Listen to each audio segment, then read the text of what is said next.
소리쳐 찬양하네. 주위를 선포해 우리 주 위에 여기 모였네. 주 말씀 능력이 또 죽은 자 살리네. 우리 주 위에 여기 모였네. 우리 맘 주께 열어 감출 것은 없네. 주 유일한 소망 홀로 거룩하고 존귀하신 주의 불 내려주소서. 우리 맘 주께 열어 감출 것은 없네. 주 유일한 소망 홀로 거룩하고 존귀하신 주의 불 내려주소서.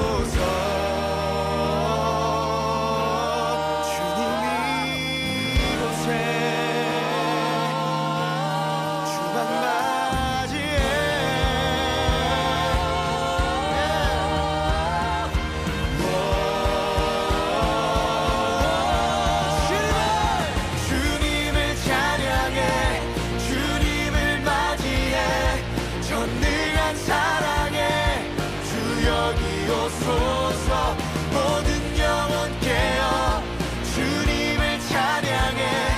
전능한 사랑에 한 번 더 주님을 찬양해. 주님을 맞이해. 전능한 사랑에 주 여기 오소서. 모든 영혼 깨어 주님을 찬양해. 전능한 사랑에 여기 오소서.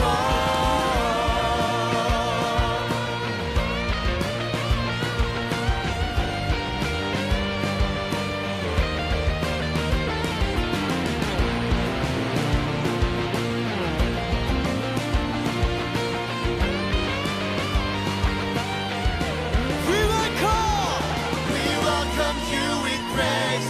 We welcome you with praise. Almighty God of love, be welcomed in this place. Let every heart adore, let every soul away. Almighty God of love, be welcomed in this place. We welcome you with praise. We welcome you with praise. Almighty God of love, be welcomed in this place. Let every heart adore, let every soul away.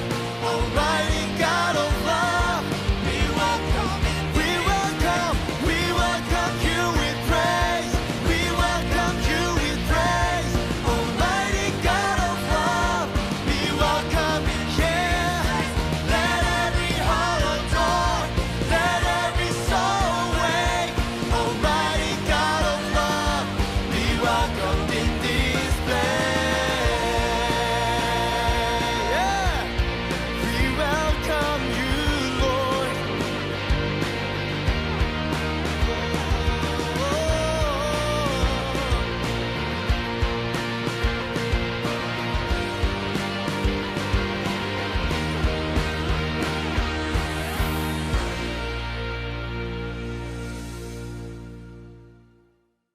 에스더서 6장 1절 말씀 같이 봅니다. 에스더 6장 1절.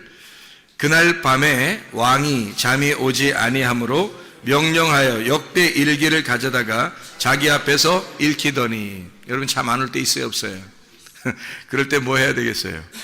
예, 성경 읽어야 되겠습니다. 예, 잠 안 올 때는 우리가 성경 읽어야 되겠습니다.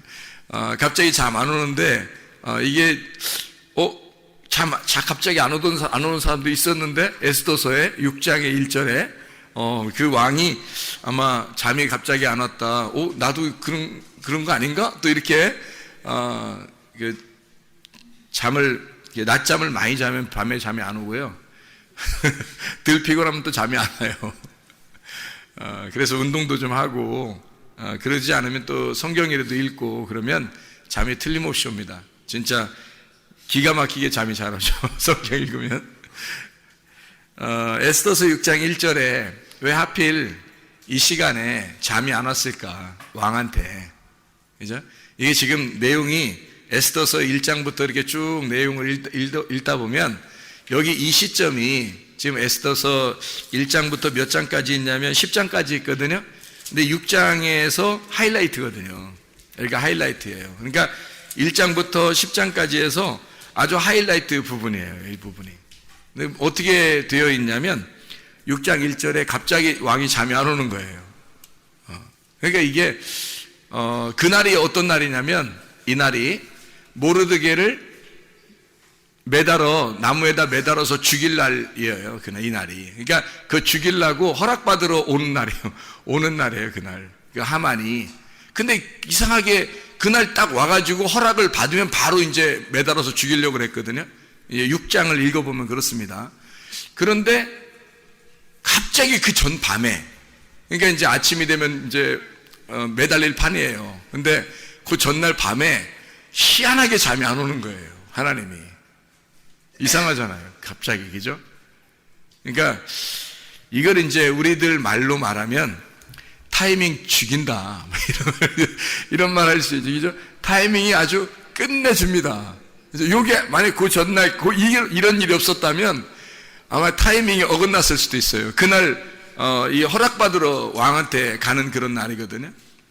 그 날이 밝은. 그런데 밤에 잠이 안 온 거예요.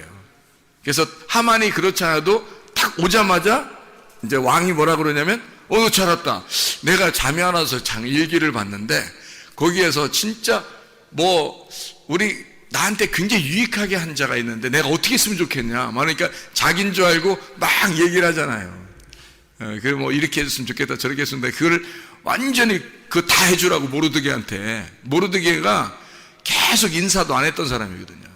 이 하만한테 인사도 안 했던 사람이라 그렇지 않아도 꼴사납고 그렇지 않아도 죽이고 싶었는데 그날 하여튼 왕이 칭찬하는 사람은 이렇게 할 것이다 라면서 왕복을 입히고 그냥 말 태워가지고 그냥 막 외치면서 이렇게 다녀야 되니까 얼마나 수치스럽게 해서 하만 입장에서는 그 일이 있고 나서 바로 이어가지고 에스더가 이야기를 하는 장면이 나오는 거죠. 왕한테 우리 백성을 좀 돌려주십시오. 너네 백성이 왜 무슨 일이 있는데 내가 나라 절반이라도 너한테 줄 판인데 이렇게 얘기를 하잖아요. 그래서 이제 하만이 바로 이제 잡혀오고 이제 이걸 대역전 드라마가 이제 시작되는 놀라운 일이 6장부터 일어나는 겁니다. 6장에 뭐부터 일어난 거예요? 6장 1절에 대역전의 드라마 시작이 6장 1절에 어떻게 해서 일어났어요? 잠이 안 와서 일어났어요. 잠이 안 올 때 뭐 해야 된다 우리가? 성경 읽어야 된다고. 잠 안 올 때 성경 읽으면 하나님의 놀라운 역사가 여러분에게 임하십니다. 이 사람도 잠이 안 와가지고 갑자기 하나님의 일을 하게 된 거예요. 잠이 안 와서 하나님의 그 원하시는 하나님의 타이밍에 자기가 하나님의 그 시간을 끝내주게 이행하게 된 거죠. 이 사람이 잠이 안 올 때. 그러니까 하나님이 잠 안 재우신 거예요. 갑자기. 그러니까 이런 큰 일들을 하나님께서 이렇게 계획하시고 하나님이 이렇게 만들어 가시는 하나님의 역사를 우리가 이제 성경을 통해 볼 수가 있죠. 그러니까 하나님은 어쨌든 타이밍을 놓친다, 안 놓친다? 안 놓친다. 하나님은 절대 타이밍 안 놓친다. 우리는 답답해, 안 답답해요? 우리는 답답할 때가 있어요, 없어요? 있어요. 우린 답답한 거죠. 우리가 왜 답답해요? 한없이 어떻게 응답이 왜 이렇게 오랫동안 안 돼? 응답이. 그리고 언제 될지 모르는 거야. 이게 이제 어떻게 되냐면 우리는 항상 어떻게 되냐면 과거나 현재와 미래가 있기 때문에 이 응답 지금 계속 응답이 안 오고 있어.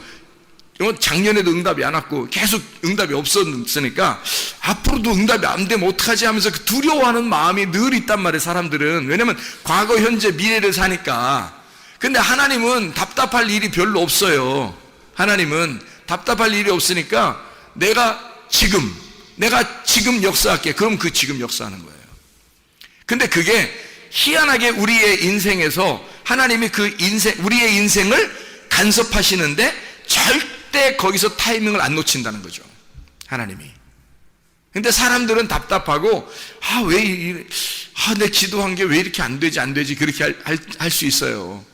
근데 하나님이 이 왕을 갖다가 잠을 안 재우시고 그 타이밍에 거기서 그날 그렇게 역사하지 않았다면 이게 어떻게 됐을지 모르는 그런 시점인데요, 절대 그 타이밍을 안 놓칩니다, 하나님이요.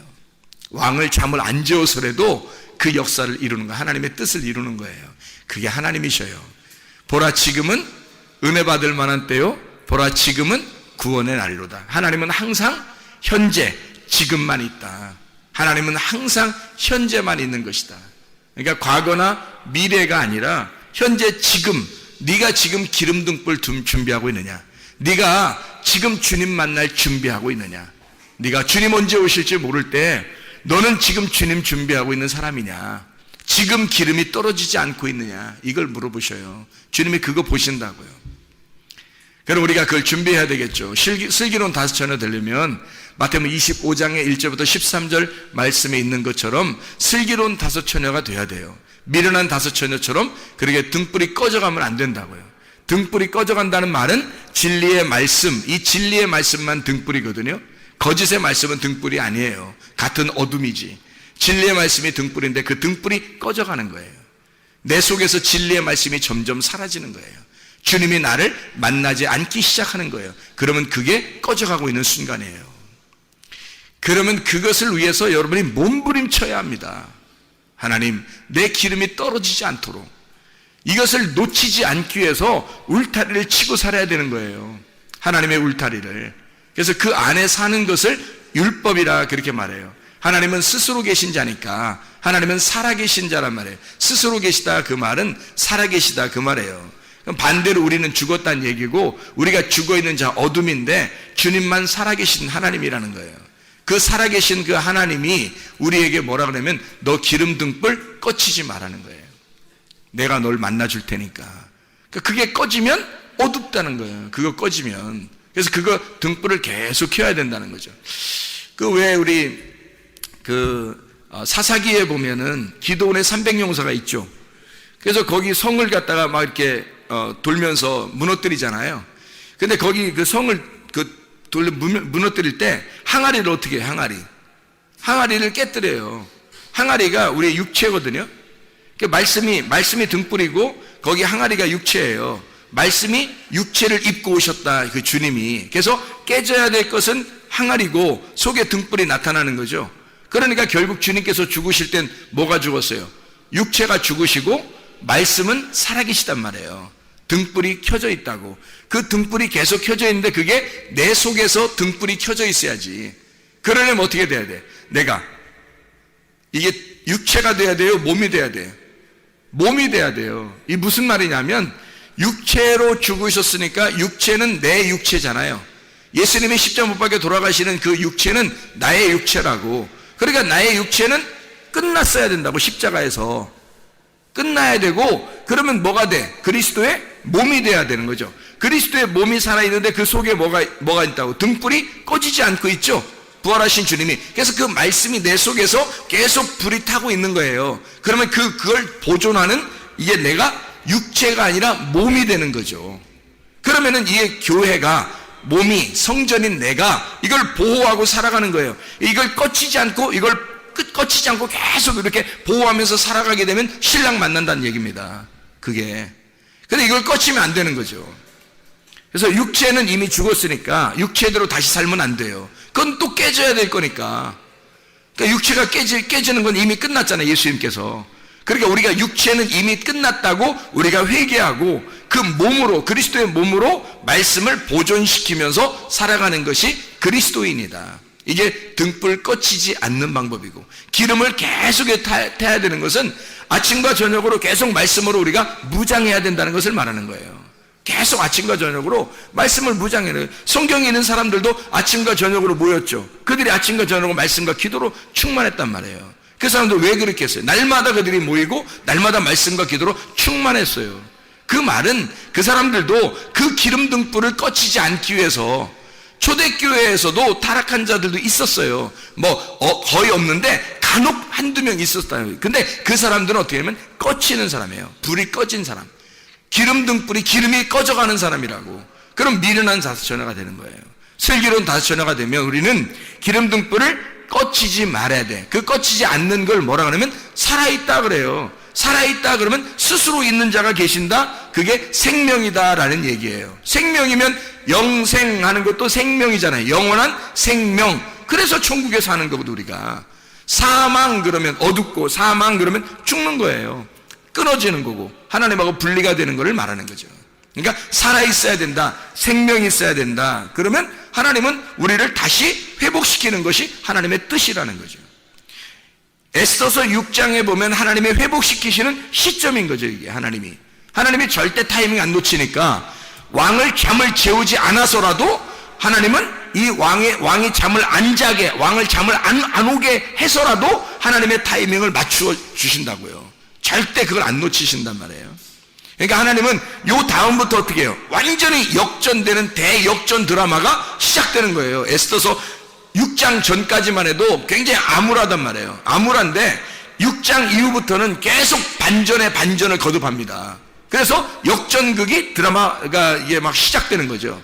그게 6장부터 이루어지는 사건이거든요. 하나님의 그 계획하심, 하나님의 그 선하심이, 간섭하심이 시작되고 있다는 얘기예요. 하나님이요. 그러니까 하나님은 선하신 하나님이다. 그걸 우리가 분명히 기억해야 되죠. 저도 어려움이 있을 때, 실패가 있고 실수가 있고 내가 잘못하고 죄짓고 이렇게 어둠 가운데 있을 때 하나님이 나를 반드시 선하게 인도하실 하나님이라고 하는 것을 믿었죠. 물론 믿었죠. 하나님이 그렇게 하실 거야. 나를 어떻게든지 그렇게 하실 거야 라고 믿었죠. 그 주님께 의지한 겁니다. 그랬더니 결국에는 처음에 내가 보라 지금 은혜 받을 만한 때요 하면서 하나님의 음성을 들었다고 했어요. 그 다음부터 계속 암울한 시대를 살았단 말이에요. 어둡게 살았단 말이에요. 힘들게. 그러다가 결국 하나님이 나를 돌려놓기 시작하는데, 원래 이 하나님이 내게 응답하시는 음성을 하나님이 주시는 보라 지금 은혜 받을 만한 때요가 돌아와 보니까, 수십 년이 지나서 하나님 앞에 돌아와 보니까 보라 지금이 되더라는 거예요. 그게 아니 보라 지금이라고 수십 년 전에 얘기했는데 다시 돌아와 보니까 보라 지금인 거예요. 보라 지금은. 그러니까 이게 하나님에게서는 과거 현재 미래가 없구나. 항상 지금이시구나. 하나님이 나를 제자리로 돌려놓는 데까지는 수십 년이 걸렸어요.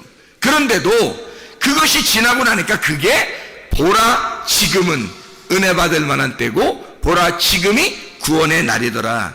그런 말이죠. 그럼 왜 이렇게 빙빙빙빙 돌려서 다시 제자리로 갖다 놨을까요? 여러분 그 가나안 땅에 있었던 이스라엘 백성들 아시죠?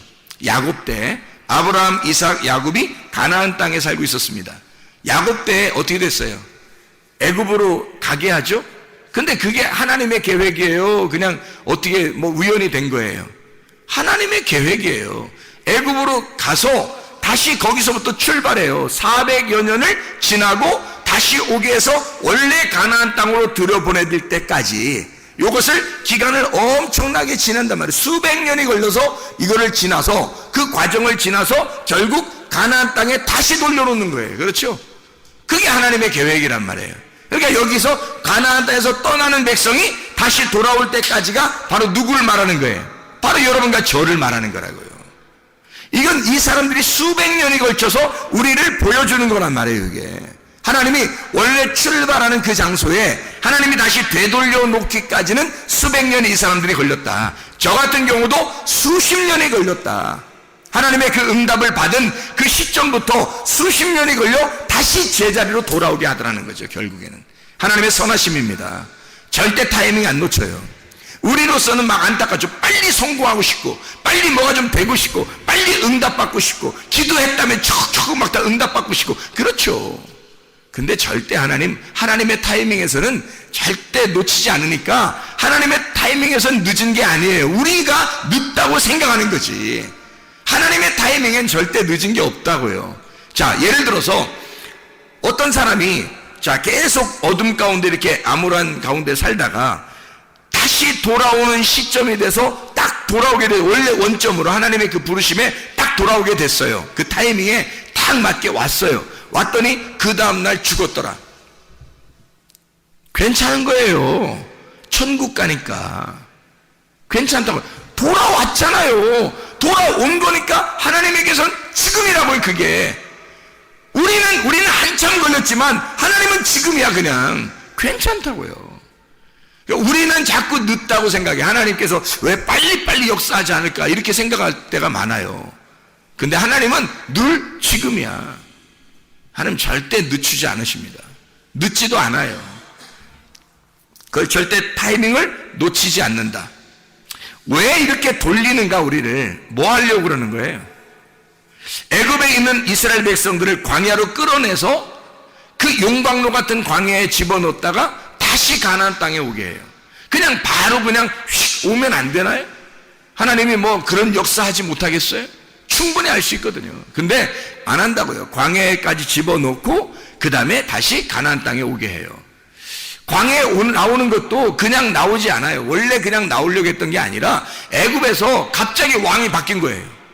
그 왕이 바뀌어가지고 원래 애굽에서 이 사람들은 요셉을 알던 왕이 있을 때는요, 그 사람들이 다 높은 위치에 있었어요. 다 지도자들이었다고. 애굽을 다스리는 사람들이었다고. 그 다스리는 그 사람들이 누구예요? 다 야곱 자손이에요.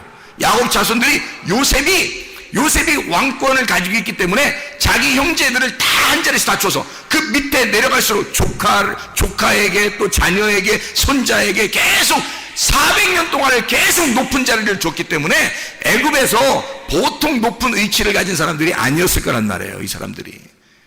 그러니 나오고 싶겠냐고. 이 사람들이 생각을 해보세요. 나오고 싶지 않다고요.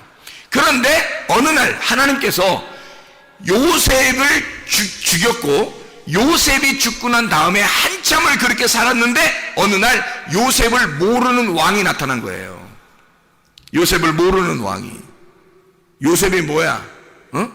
우리 애굽 백성도 아닌데 이러면서 요셉이 이렇게 하는, 요셉을 무시하는 자가 딱 나타나니까 갑자기 요셉의 형제들, 그러니까 그 야곱의 자손들을 갖다가 갑자기 종으로 다 만들어버린 겁니다. 그리고 막 잘 살던 사람이 갑자기 종이 되니까 어떻게 됐겠어요, 여러분? 잘 사는 사람들은 안 나와요. 나오라고 해도 안 나온다고. 근데 갑자기 종이 되니까 이 사람들이 막 아우성치는 겁니다. 살려달라고. 우리 하나님은 어디 계십니까? 살려주세요, 살려주세요. 막 아우성칩니다. 그때 하나님이요, 모세라고 하는 사람을 선택을 하는 거예요. 모세 선택하면 그때 바로 모세가 그냥 빨리 팍 자라나가지고 이스라엘 백성들은 나가자 해서 쫙 나오면 얼마나 좀 멋있어요. 근데 모세가 여차해서 거기서 애굽에서 살게 돼요. 40년을. 그러니 모세가 태어날 때는 아들들을 다 죽이던 때입니다. 아들들을 다 죽이던 때에 40년을 애굽에 있게 하고, 그죠? 그럼 40년이 지난 겁니다. 고통받는 시간을 40년이 지난 거예요. 그리고 거기서 애굽 사람 하나 죽여가지고 모세가 도망 나오죠. 도망 나와서 광야에서 몇 년 살아요? 40년을 살아요. 그러니까 도합 80년을 애굽에 있는 이스라엘 백성들은 80년 정도는, 적어도 80년 정도는 종으로 살고 있었다는 거죠. 80년 정도는. 그죠? 80년, 100년 정도는, 그 전에는 뭐 요셉이 있을 때는 잘 살았지만, 그리고 그 이후에도 좀 잘 살았겠지만, 갑자기 왕이 바뀌면서 한 80년, 100년 사이는 완전히 종으로 살았단 말이에요. 그래서 이 사람들이 나가고 싶겠어, 안 나가고 싶겠어? 나가고 싶죠. 그러니까 모세를 준비시켜서, 그냥 준비시켜서 40년 동안 살아서 40살 되면 그냥 나가자 그러면 얼마나 멋있냐고요. 근데 모세를 또 데리고 나와서 광야에서 또 40년을 또 푹 삶아버리는, 80세가 돼서야 모세를 보내는 거예요. 데리고 나오라고. 데리고 나오는 그 기간이 40년 걸렸어요. 40년. 그러니까 도합 120년을 모세가 사는 거예요. 그래서 40년 동안을 데리고 나오는 거예요. 이들은 80년 이상을 종으로 살다가 살려달라고, 그래서 하나님 앞에 살려달라고 하다가 겨우 광야로 나오는 사람들이 됐단 말이에요. 생각해 보시라고요. 하나님이 왜 그렇게 만드실까? 왜 애굽으로 내려가기 싫은 야곱을 애굽에 내려가서 살게 하고, 그 다음에 그 자손들이 거기서 잘 살다가 갑자기 못 살게 돼요. 그러다가 광야로 끌고 나와가지고 막 고생을 시키고, 그러다가 가나안 땅으로 다 죽이고 가나안 땅으로 어린아이들만 들어갈 수 있도록 여호수아 갈렙 믿음을 끝까지 지킨 사람, 기름 등불 꺼지지 않은 사람, 그 사람 2명만 데리고 들어가. 놀라운 얘기죠. 이게 왜 그랬을까요? 낮추시는 겁니다. 광야에 데려다 놓고 하나님은 낮추시는 거예요. 광야에 데려다 놓고 계속 두드려서 이 사람을 낮추시고 겸손하게 만들고 낮추시는 작업이 광야의 작업이에요. 그게 교회라고요. 여러분은 세상에서 있었던 믿음만 가지면 됐지 뭐 생각하는 사람들을 교회에 데리고 놔. 그리고 말씀으로 계속 두드리는 거예요. 여러분을. 왜요? 이유가 낮추시려고. 여러분을 낮추시려고, 겸손하게 만들려고. 그래야 가나안 땅에 하나님의 백성이 되니까. 하나님의 백성은 교만한 자는 하나님의 백성 될 수 없어요. 높아 있는 자는 하나님의 백성 될 수 없어요. 겸손한 사람만 하나님의 백성 될 수 있어요. 겸손한 사람에게만 주님이 은혜를 베풀어 주셔요. 낮은 자들만, 낮춰진 자들만 주님께서 높여주시는 겁니다. 그렇게 구원하시는 사람은 그 방법이, 주님의 방법이 그거니까 끌어내는 거예요. 자, 여러분, 결혼을 왜 한다고 그랬어요? 결혼이 최대의 뭐라고요? 실수라고. 결혼하면 최대 실수야. 사람이 결혼하면 갑자기 눈이 좁아져요. 시야가 좁아진다고. 눈이 갑자기 좁아져가지고 자기 아들, 자기 딸, 남편, 아내 요것만 보인다니까요. 실제로. 그 전에는 총각 때는 몰라. 뭐 처녀 때도 모르고 학생 때도 몰라요. 그냥 뭐 주님 사랑하세요 그러면 내가 막 목숨 걸고 주님을 사랑하겠습니다 막 다 그래요. 그거 다 그렇게 외친다고요.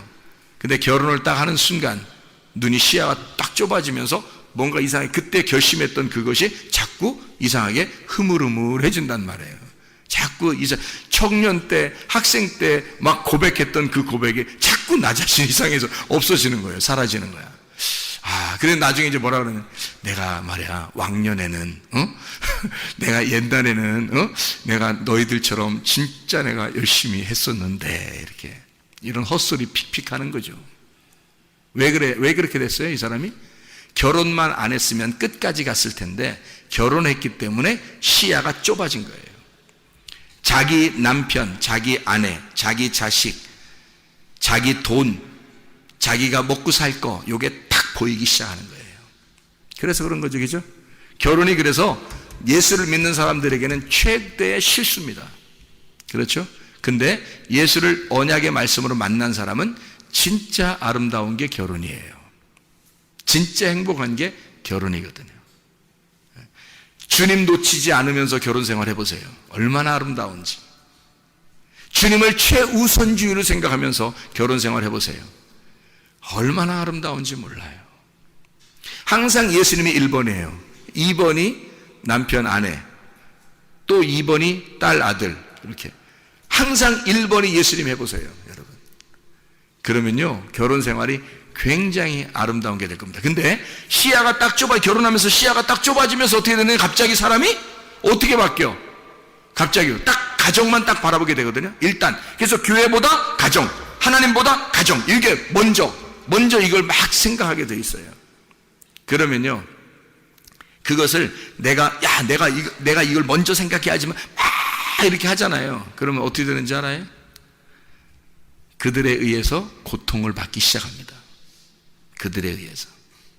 어떤 고통이 일어나냐면, 그렇게 막 하고 있는데 애지중지한 나의 가장 사랑하는 남편, 나의 가장 사랑하는 아내, 나의 가장 사랑하는 자녀들, 뭐 이렇게 막 내 거 가장 사랑하는 돈, 내 가장 사랑하는, 이렇게 막 하고 있었는데, 거기에만 온통 신경 썼는데 나를 속삭이는 사람들은 다 그 사람들이야.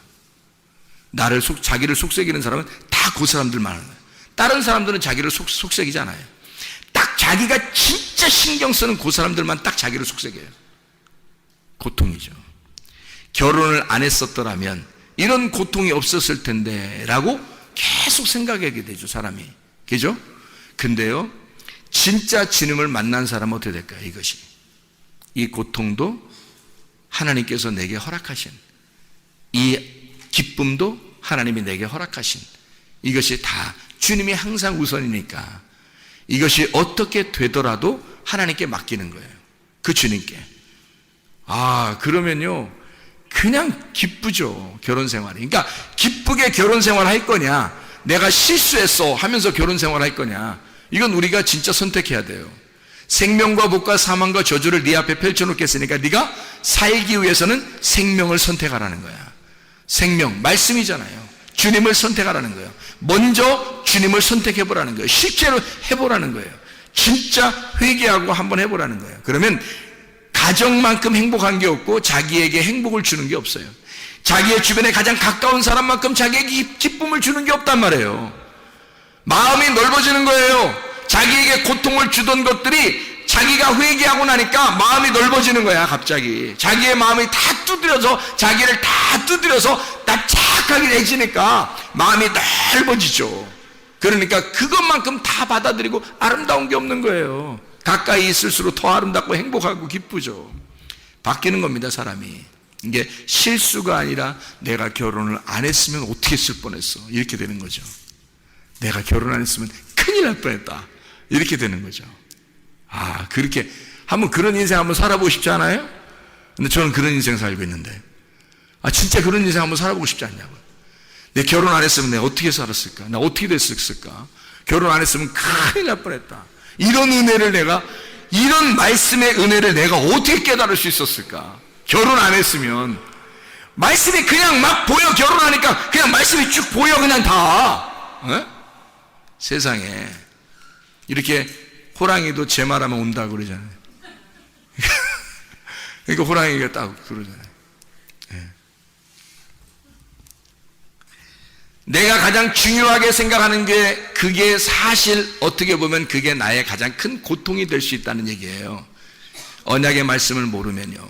근데 언약의 말씀을 알게 되면 나의 가장 중요하게 생각하는, 가장 가까이 있는 것이 나에게 가장 큰 기쁨이고 내게 가장 큰 행복이라는 것을 알게 되는 것입니다. 하나님이 이 사람을 어떻게 한 거예요? 자, 주변을 바꾸는 거예요? 나를 바꾸는 거예요? 나를 바꾸는 거예요. 주변을 크게 바꾸는 게 없어요. 다 똑같아요. 그냥 여전히 신경 쓰이고 고통스럽고 다 그렇게 생각되는 것들이에요, 주변에. 여러분이 아마 제 고통을 모를 거예요. 교회에 대한 그 근심과 가정에 대한 그 근심과 나의 이 사람들을 이 목양하는 그 근심에 대해서는 아마 여러분이 잘 모를 거예요. 그런데 주님께 맡기니까 나보다 주님이 더 잘 알아서 해주실 것이다. 주님이 우리 가정을 더 책임져 주실 것이다. 주님이 우리의 교회를 주님이 책임져 주실 것이다. 하나님은 절대 뭐를 놓치지 않는 분이니까, 타이밍을 놓치지 않는 분이니까. 나는 좀 늦었다고 왜 자꾸 늦게 해주시냐고, 왜 답답하게 해주시냐고 그렇게 나는 그렇게 기도할지 모르나, 하나님은 야, 답답한 건 네가 답답한 거지 나는 전혀 안 답답해. 나의 타이밍은 아직 이르지 않았어. 내 타이밍은 절대 내가 놓치지 않을 거야. 내가 정확하게, 네가 그렇게 안달복달 안 해도 내가 맞춰서 내가 알아서 내가 할 거야. 내가 그 타이밍은 절대 안 놓친다. 그게 하나님이십니다. 여러분의 인생을 절대 하나님이 놓치시겠습니까? 그렇지 않아요. 하나님이 책임지시면요, 하나님이 책임지는 사람이라면요, 절대 놓치지 않습니다. 하나님이 모르드게를 놓치겠어요? 안 놓쳐요. 왜? 모르드게는요, 에스더를 왕에게 보내면서도 뭐라고 하냐면, 네가 이때를 위하여 네가 지금 왕비가 된 것이 아니냐, 그걸 생각해라. 나는 이렇게, 우리 민족들은 그렇게 고난을 당하다가 너는 하나님께서 우리의 역사하심을 네가 보게 될 때에 너는 멸망할 것이고 우리 이스라엘 백성들은 하나님이 우리를 건져주실 것이다. 모르드게의 그 믿음을 하나님이 모르시겠냐고요. 다 아신다고요. 그래서 하나님은 이 모르드게를 너무 사랑하니까 절대 모르드게의 그 하나님의 그 타이밍을 놓치지 않는다. 이게 역사예요. 그게 선하심이라고, 하나님의 선하심.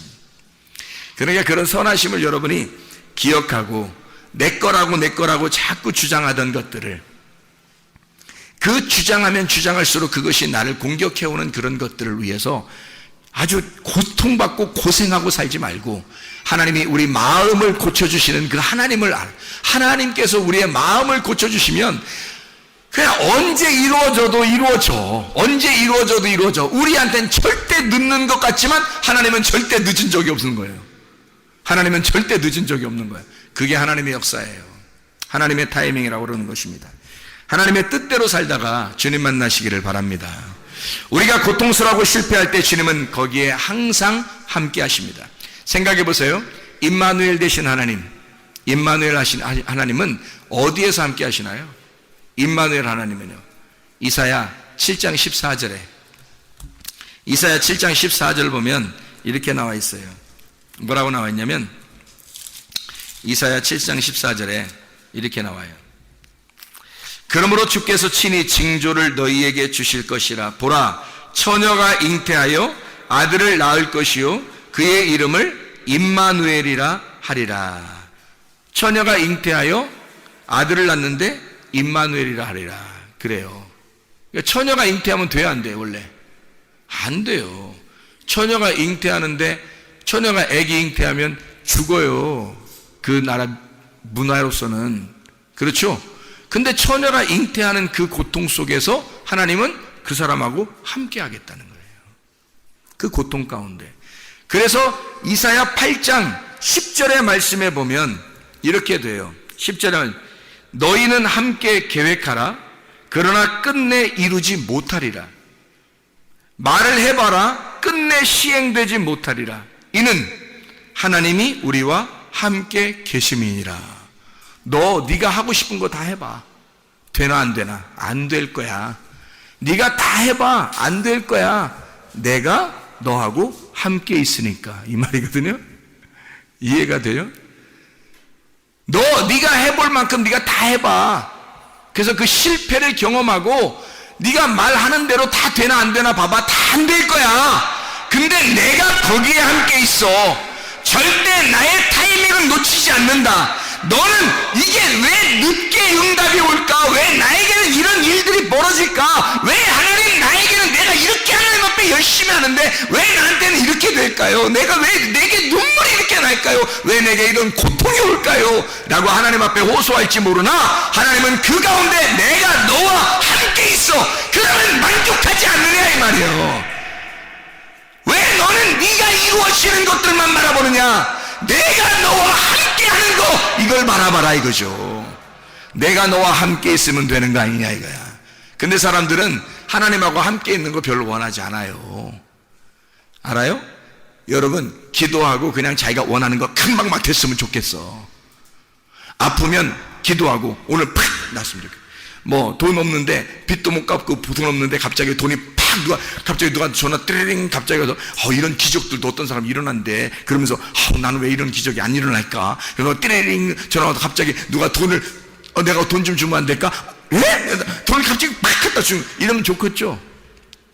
그럼 막 자식을 위해서 막 기도. 하나님 이 아이가 대학을 잘 했더니 아마 공부도 좀 별로 안 한 것 같은데 이상하게 시험 봤는데 점수가 팍 좋아요.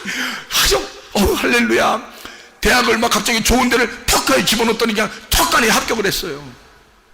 얼마나 행복하겠어요. 우리는 바라는 게 순 그런 것들이라고요. 우리가 바라는 것들은 순 그런 것들이라고요. 생각해 보세요. 그런가 안 그런가? 주님이 뭐라고 그러냐면요, 네가 하고 싶은 거 다 안 될 거야. 그때 내가 너와 함께 있을 거야. 그런데 내가 너와 함께 있으면 다 된 거 아니야? 그거예요. 주님은 그걸 바라보는 거거든요. 네가 그랬으면 좋겠어. 네가 그런 생각을 하고 살았으면 좋겠어. 근데 사람들은 안 그렇다고요. 왜 하나님은 내게 이런 응답 주시지 않냐고 하죠. 근데 하나님은 안 그렇다고요. 내가 너와 함께 할게. 내가 임마누엘이야. 그 이름, 처녀가 아들을 잉태하여 그 아들이 오면은 임마누엘이라고 해라. 예수, 그가 구원자다. 네가 안 될 때, 네가 아무것도 못할 때 하나님의 타이밍은 절대 놓치지 않는 거야. 가장 어두울 때, 네가 가장 힘들고 고통스럽고 어둡다고 할 때, 그때 위로자가 나타날 거야. 그때 진짜 예수가 나타날 거야. 임마누엘이 함께 하실 거야. 그거거든요. 그러면 된 거 아니에요. 하나님 앞에 감사하는 거죠. 하나님 고맙습니다. 나와 함께 해주셔서 고맙습니다. 지금 저와 함께 동행하고 있으니 감사합니다. 그러면 되는 거죠. 그러니까 맨순 하나님 생각도 안 하고 주여 주여 하고 막 구하고 그러죠. 근데 주님은 우리에게 뭐라고 말해요? 주여 주여 한다고 천국 가는 게 아니다. 아버지의 뜻대로 행하여 천국에 들어가는 것이다. 아버지의 뜻은 뭐냐면 우리가 고민하고 고통스러워하는 그 사람하고 함께 하겠다는 게 아버지 뜻입니다. 그냥 가만히 멀쩡하게 있는데 하나님이 함께 하실 때 그런 말이 아니에요. 가장 어둡다고 네가 느껴질 때 그때 빛이 찾아올 거야. 그래야 그 빛의 소중함을 아는 거죠. 자기가 어둡다고도 생각하지도 않는데 빛이 와봐요. 별로 뭐 반갑지도 않죠. 근데 자기가 진짜 가장 어둡다고 너무 힘들다고 가장 고통스럽다고 할 때 그때 임마누엘이 빛이 오셔봐요. 얼마나 반갑겠습니까? 그걸 얼마나 그리워하겠어요. 바로 그겁니다. 주님과 동행한다는 거, 주님이 함께 하신다는 거. 우리는 시간적으로 우리의 시간을, 지나가는 시간을 보고 있지만 하나님은 그렇지 않아요. 너는 아직도 낮아져야 돼. 아직도 내가 너를 두들겨 패야 돼. 아직도 너를 갖다가 낮추어야 돼. 너를 막 이렇게 만들어 가야 돼. 너를 넓혀야 돼.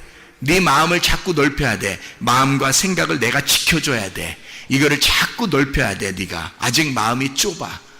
그게 고린도 후서 6장 1절부터 13절까지의 말씀이잖아요.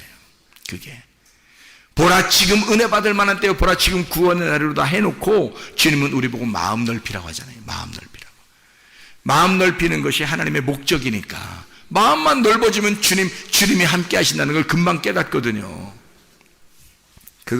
그렇습니다. 하나님께서는 우리와 함께 하시길 원하셔요. 그래서 광야에 데려다 놓고 만나만 내리는 거예요. 주구장창 만나만 내리는 거예요. 아무것도 안 주고 만나만 내려요. 그러니까 자기가 가지고 싶은 게 없어요. 광야에 40년 지내봐요. 뭐 가지고 싶은 게 있나? 매일 만나는 내려주고 뭐 자기가 가지고 있는 게 뭐 쓸데가 있어요? 어디다? 쓸데가 없잖아요. 어디다가 계속 만나는 내려주고 먹을 건 주고. 그러니 쓸데가 없으니까 거기서 무슨 욕심이 필요하겠냐고요. 거기서 애굽이나 가야 욕심이 필요하죠. 그러니까 사람들이 애굽 가자는 거예요. 자기들이. 왜? 선악과 먹겠다는 거예요. 다시 애굽에 가겠다는 거예요. 다시 시작하겠다는 거예요. 자기 그쪽 가서 자기 돈 좀 써보겠다는 거예요. 자기 명예 좀 한번 지켜보겠다는 거야.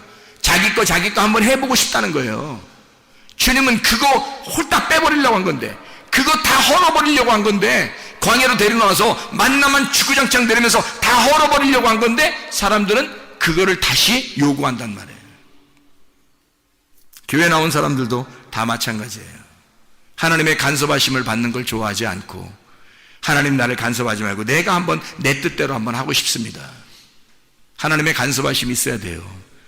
그 간섭하심이 있을 때 임마누엘 하십니다.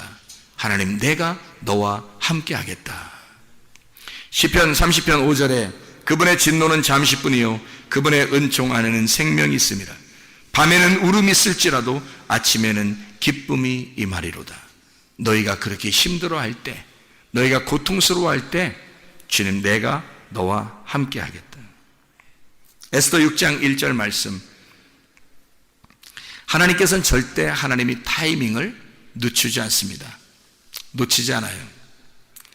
지금 기름 등불이 꺼져가고 있는가, 아니면 지금 기름 등불이 준비되어져 있는가, 날마다 하나님의 말씀으로 만족하며 살아가고 있는가, 우리는 하나님의 타이밍에 우리는 그 자리에 지금 있는가, 하나님께서 절대 내가 너와 함께 하고 싶은 사람인가, 그렇게 고민하고 그렇게 고통스러워하고 그렇게 하나님의 위로를 기다리는 자인가, 하나님의 기름 등불 때문에 내가 고민하는 자인가, 진짜 오늘도 그렇게 살기 위해서 몸부림치는 자인가, 그런 사람과 우리 주님은 함께 하십니다.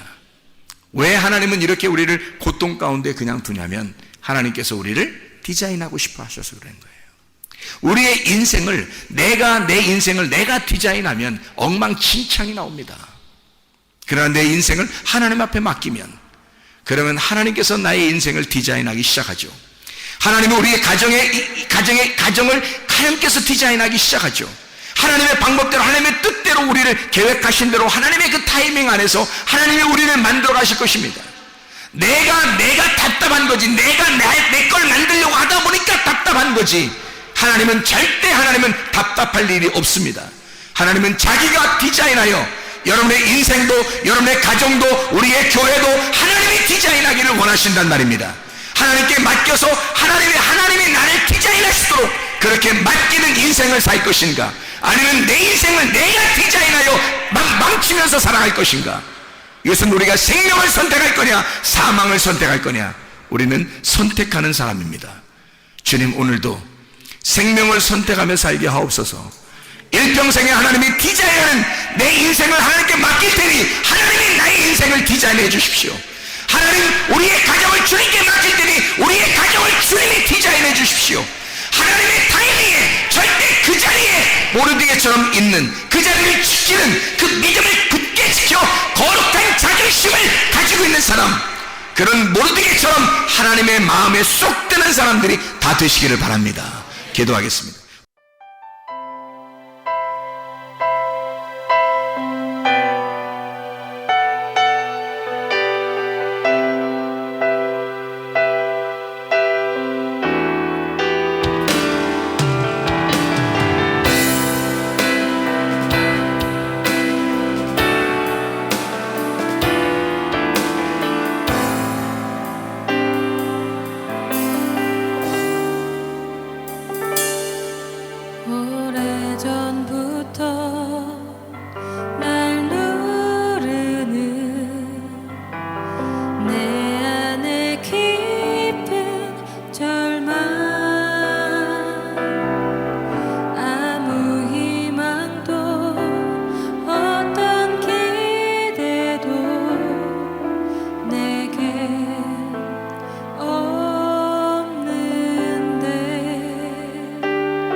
참